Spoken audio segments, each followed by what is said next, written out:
I'm gonna cast the Benchy. Stay tuned.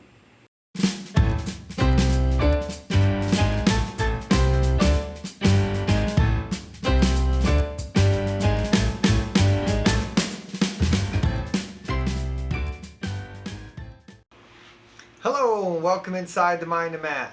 That's right, I'm going to cast a Benchy. This is a 200% Benchy. Why am I going to cast this Benchy? Well, I've got a reason and a method behind my madness. But before I do, there's a couple things I want to talk about. There's a few names that I want to drop, a little credit I need to give, and then we'll get into some details, and I'm going to cover some of the processes that I'm going to go through, unlike I've done in my other videos where I do some fancy editing and stuff like that. I'm actually going to talk about the processes. I've implemented some changes, and I'm going to show you what I'm doing. So first off, the Benchy. If you don't know what a Benchy is and who the Benchy was created by, this is a model by Daniel Noree, who is also the designer of the F1 Open RC. If you didn't get to see my build and video on that, I'll put a card up at the top for that.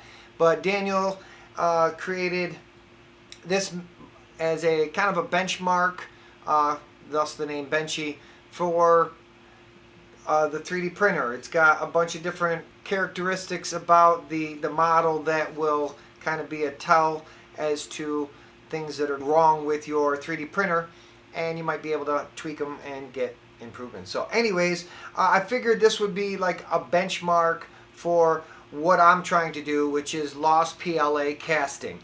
So my intention is to take this guy. I have designed up a running Sprue gate system for this in Fusion 360. Take a look at it here real quick. Now, if you've been watching, I've been designing all the Sprue systems and the running system for all my lost PLA, and I started out and I had a couple failures as a result of it, but I was like just pouring it right in the top. Traditional old metal casting and pouring it through the top. But through some of my research and collaborations and relationships that I've been developing with other channels on YouTube, brings me to my second shout out, which is going to be to Mr. Perry. His channel is SW Dweebs. He does a bunch of, that's all he does is casting, but he has 3D printing that he does and involves it in the casting as well. And me and him kind of made contact through email and stuff. Been talking back and forth. He's been giving me tips and stuff. He actually, in his last video, he gave me a shout out, so I'm going to give him a shout out in this one.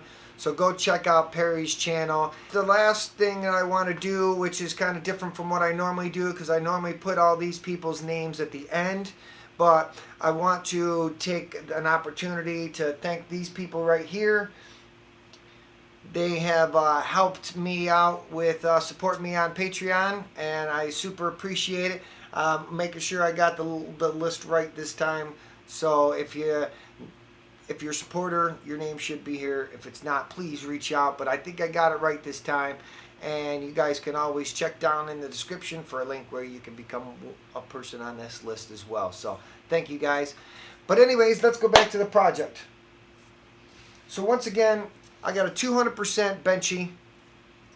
I've got a running system, which is real easy. So one of the new implements that I am designed, and with my own little knowledge and experience, I am just using Fusion to come up with some arbitrary things here. So this is my running system. There's a slight taper, so it'll come down and it'll go up, and Mr. Benchy will get mounted up just like that. And then there's another little vent that I'll mount up on the top there.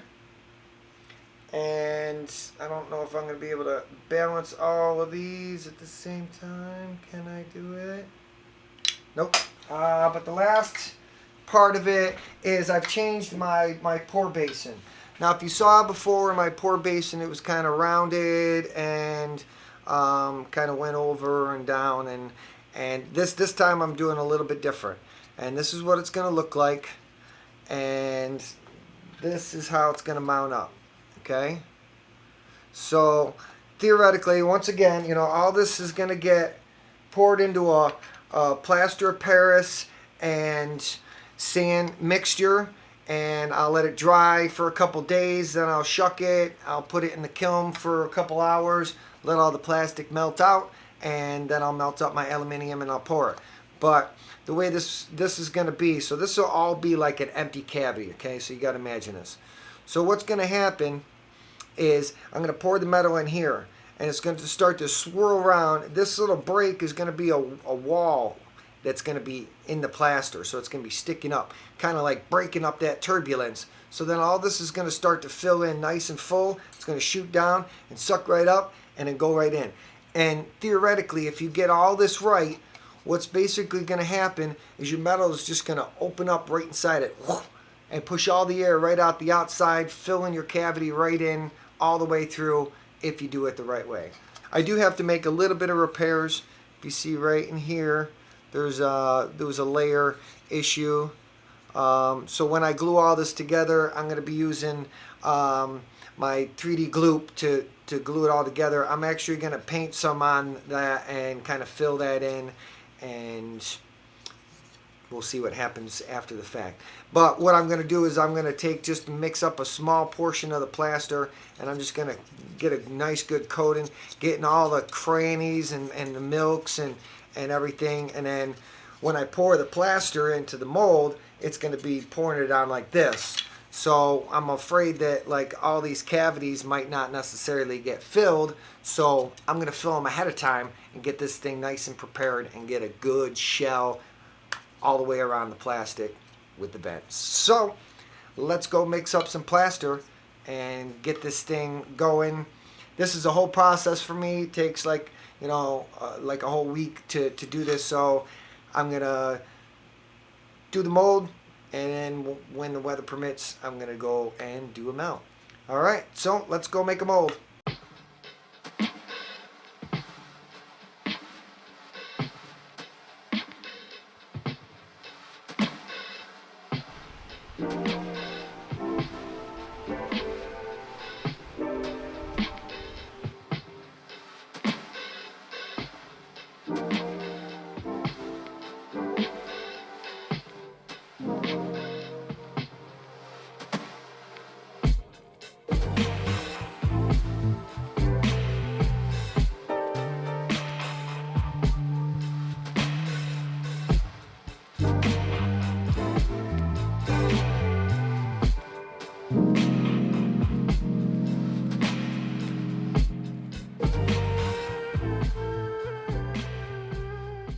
Okay, so like I said, I'm going to start out with just a small batch of my plaster and sand mixture with some water, and got a little foam brush here, and I'm just going to, you know, get in and get all the little crevices nice and coated, and then I'm going to get, you know, a good build up inside there, and a nice good build up inside of all these surfaces, just so that I can get a good coating. And then when I pour in the big mixture in the box I made, I won't have to worry about any possible inconsistencies with my coverage of my investment. So let's get to mixing.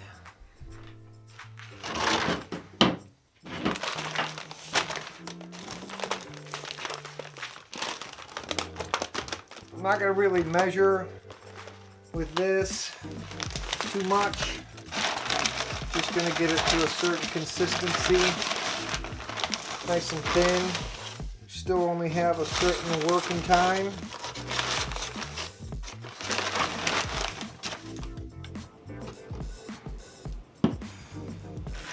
Not a perfect science here. I'm going to say that right from the get-go. It's just a little preventative type of step that I'm taking, just to just make sure I get good coverage of the model, you know.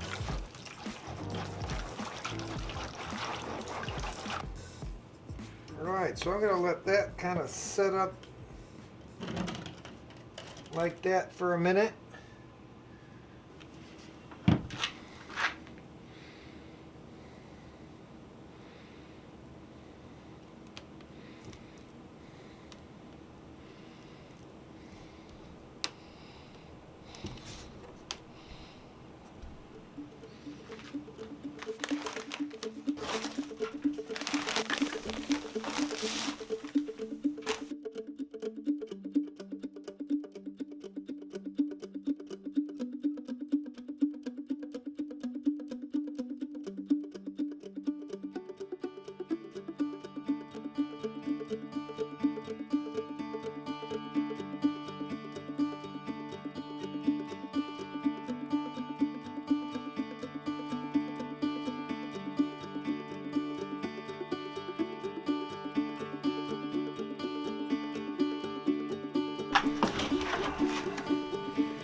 Okay, slight little difficulty. I did run out of plaster of Paris. I did get most of the mold filled. I will have to add some additional. It's set up pretty quick, so I'm going to have to make a trip to the store, finish this off, but pretty much that's the bottom of it. So I think that it should intermingle pretty well. I got this wire in there for my handle, and the rest of it will get embedded just to give it a little bit of something to grab a hold to. So I'm going to finish off this part of it. It's going to dry and we'll cook it and we're going to melt. Stick around. If you haven't liked this video yet or subscribed, make sure that you have at this point. Set that notification to on so you know when my next video is coming out. Back to the project. Okay, so I managed to make it to the store and got some more plaster. Didn't capture me filling the rest of the mold, but here it is. It's been a day, so I'm going to take the outside off and just let it dry to the air some more, and then probably tomorrow or the next day I will be doing a melt and finish the rest of this video.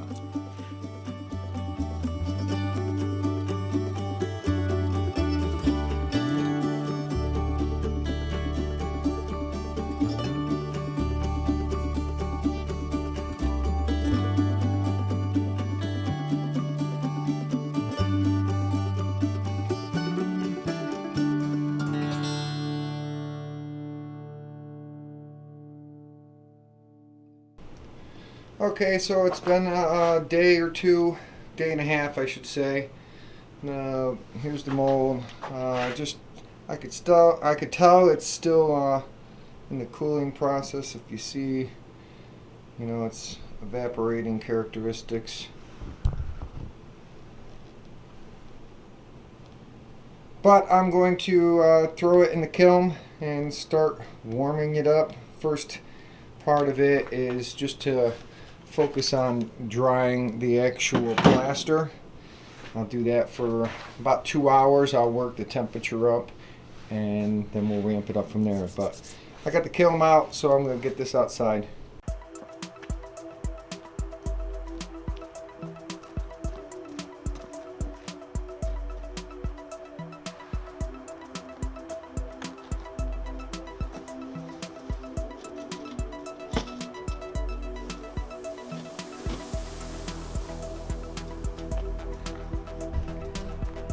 Okay, so it's in the kiln.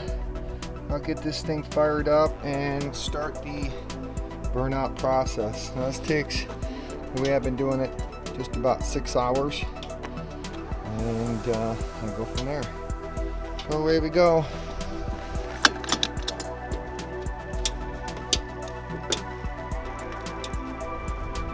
Low and low, we get up to about 200, between 200 and 300 degrees right from the get-go.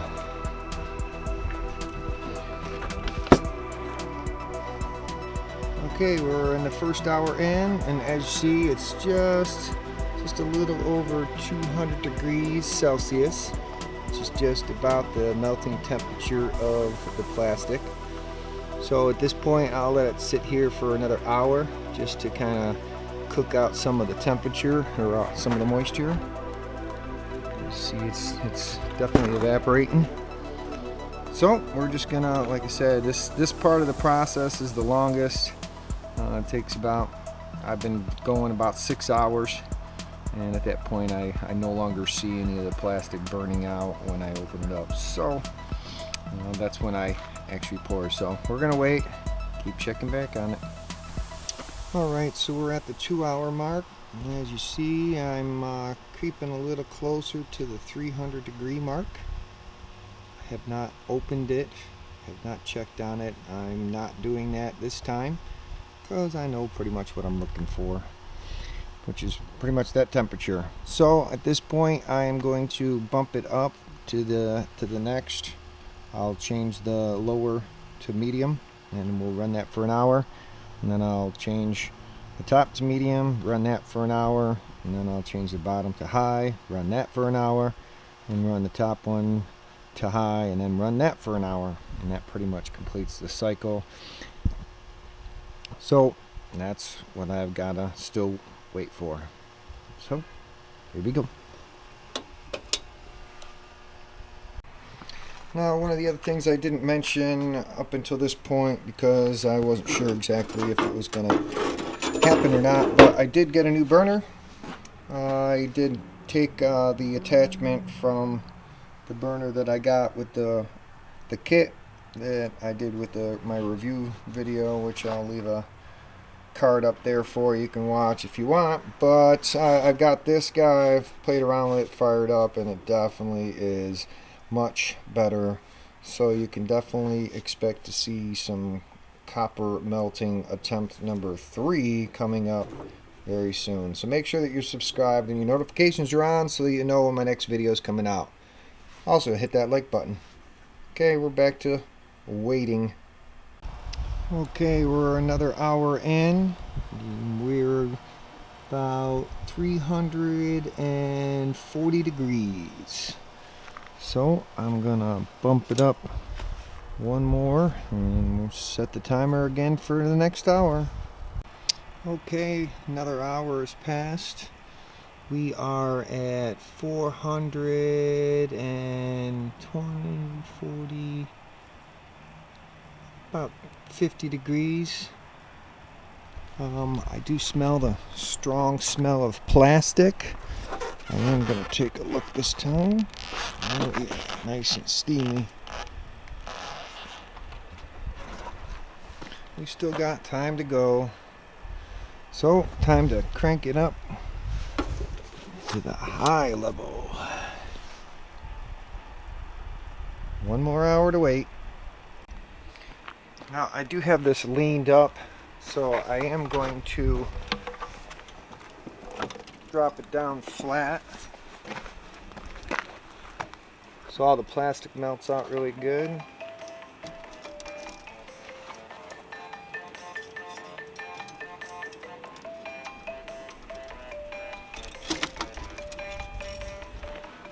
That handle's come in real handy.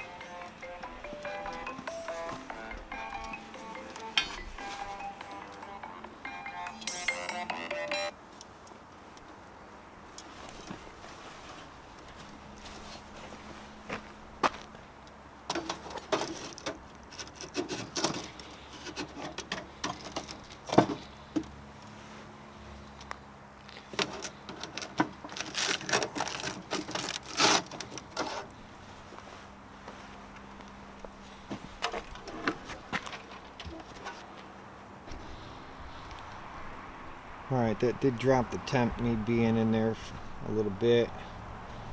So this next hour we're starting at 360. As you see, I'm just talking in real time here. It's climbing pretty quickly. There's 20 degrees in just a couple of seconds. And here it's another 10 degrees. And there's another 20 degrees. Just in a matter of a couple of seconds. So this thing's heating up pretty good. We're just going to let it rock for another hour. And then I'll be at the final where both of these will be on high, and that'll be for at least an hour. We'll take a peek if I see any flames shooting out of it or anything like that. In the meantime, I've got some aluminium pieces ready to melt up. It's probably going to be more than a crucible's worth, so depending on the efficiency of my new burner and the amount of gas that I have left, we'll see. I know I'll at least have enough to get at least one crucible full. So I haven't set it up yet. It is getting dark, but we are going to do a night melt. As of right now, it's 5:30 in the evening, so it's got another hour to go, so it'll be 6:30 before I turn the temperature again. Then it'll be 7:30 before I'll even start to melt, because theoretically it's only going to take about 15-20 minutes at that point. So it's part of the whole process here. Stick around. Okay, we're in the next hour, and I'm going to turn it on to its last little hour or so bake. So right now it's at about 650 degrees, I'm going to say, Celsius. I did take a little peek at it. It's still definitely burning out some plastic. So this last cycle is probably going to get it up to about 900 degrees. And we'll let it cook there. In the meantime, like I said, I've got things set up, and we're going to be melting here pretty soon. Some aluminium, that is. Alright, so I've been outside for a little while. It actually started to rain, so I had to put my tent up in order to protect the kiln from the rain. I've kind of got everything tucked in the garage at this point, but we're coming up on the last hour of everything being on high. Let's take a look at the temperature real quick. You see we are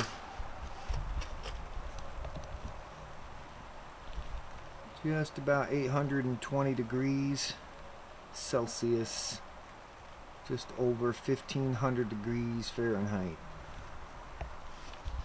I'm about to open this up and try to rearrange, make sure none of the plastic has been built up in any of the pockets or anything.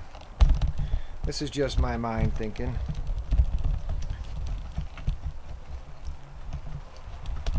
At this point, I'm hoping that pretty much everything is vaporized, so.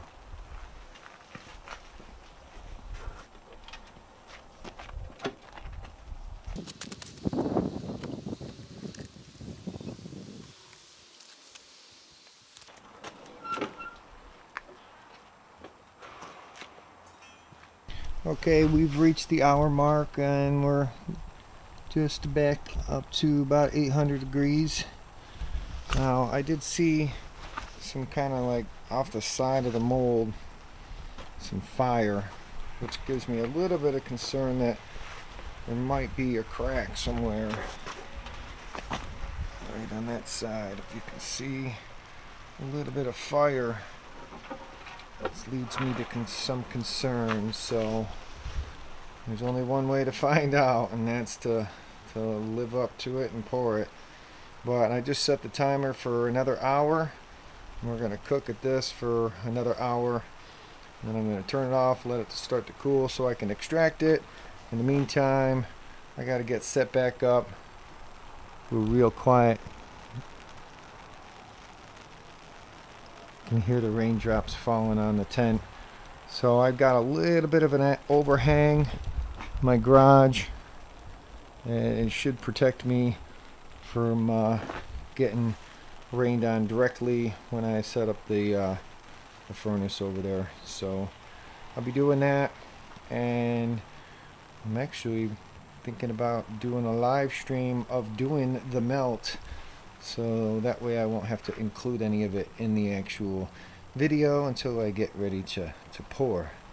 So if that happens, I'll make sure that there's a link and all that happening. So anyways, got my new burner set up over there, and like I said, I just had to move everything from out here. If you see the difference in the ground, it's definitely precipitating. Fun. So the burnout process is pretty much done, but it is like full on raining outside.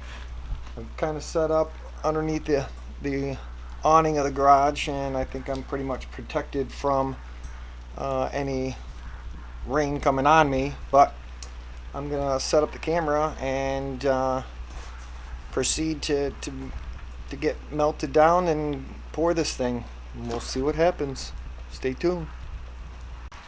So we are at about 960 degrees Celsius.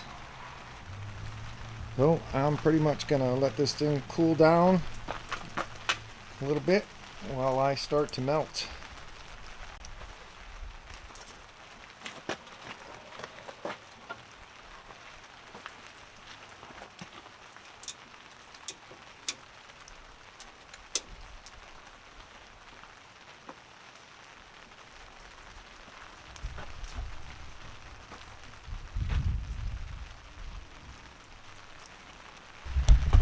Alright, so I tipped it over a little bit and I saw some more burning. So I've closed the lid a little bit, or I've closed the lid for a little bit, and I've turned it back on high. We're gonna let it cook out a little bit while some of this rain still passes over. So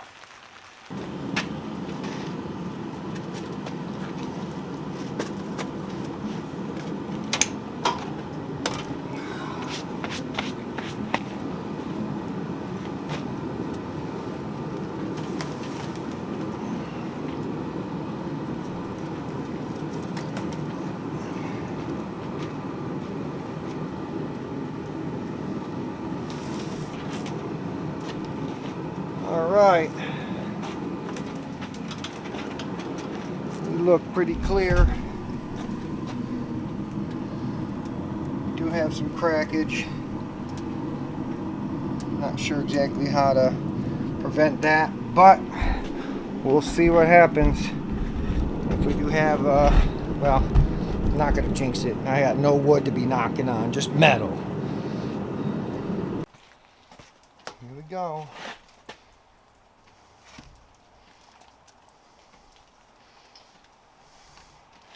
Bam! Right out the top. Pour some ingots.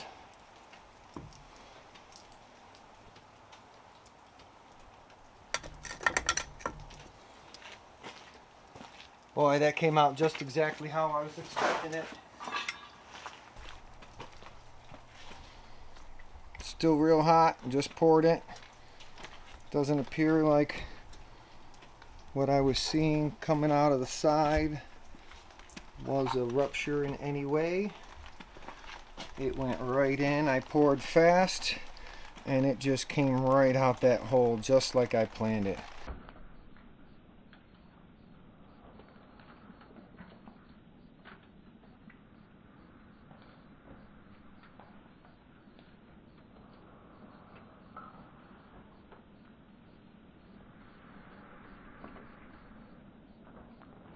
So I gotta let it cool off for a little bit, and then we'll crack it open with the hammer and see what we got.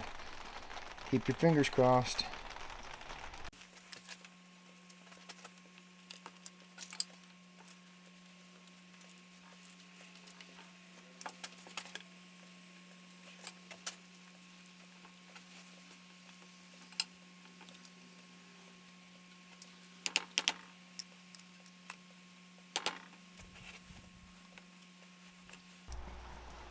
Okay, it's time to crack this thing open.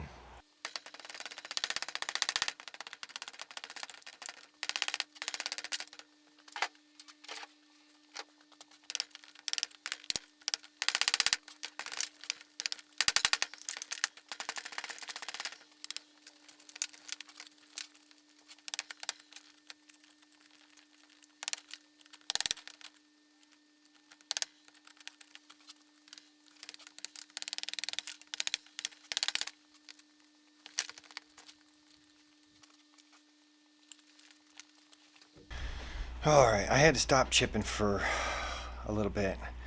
And after all this effort, I really hate to admit that I really screwed up here.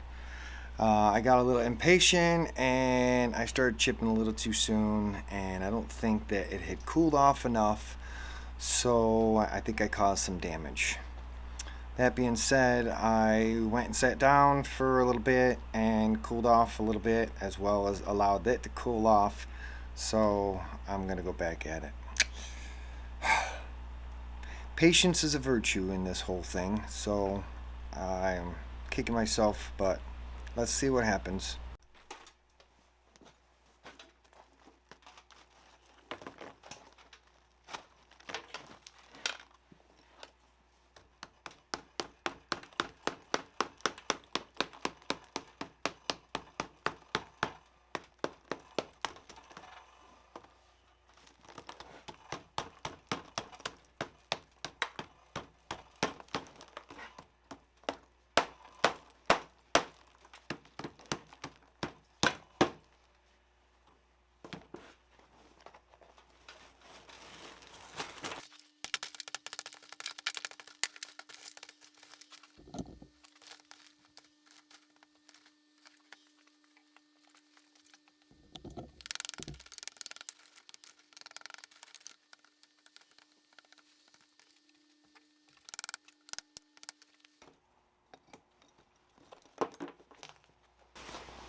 Alright, let's take a look.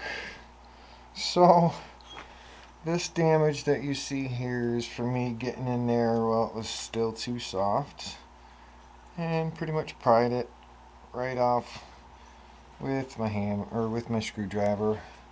Same thing up here. Silly rookie mistake. Oh, I got a little impatient. So here it looked like I got a little bit of a bubble. This is all bent because of me prying at it. Little inconsistency up at the top. Could have been because of my burnout. Not a complete success, but not a complete failure. I have more of a shipwrecked Benchy. I'll clean it up a little bit, cut off the sprue and everything, but I probably won't include that in this video. A little slightly disappointed in myself. But once again, it's one of those things you gotta learn as you go. I ruined it by kind of prematurely banging it up, but it did work as far as my venting went, and as far as my method, I believe that I'm getting that much closer Now that I have a good burner, and I didn't have any problems melting whatsoever, except for I ran a little bit short on my gas. But other than that, I feel it's a pretty successful learning experience. It was a fun day. Melted, nobody got hurt. There was a Benchy slightly injured during the making of this video. But once again, thanks to Daniel Noree for designing this, plus everything else that he's done for the community. Thanks again to my buddy Perry over at SW Dweebs YouTube channel. Make sure you check him out. Links are in the description where you can save some money as ways that you can help support the channel directly. Once again, everybody, thanks again for stopping inside the Mind of Matt. Happy printing, be safe pouring.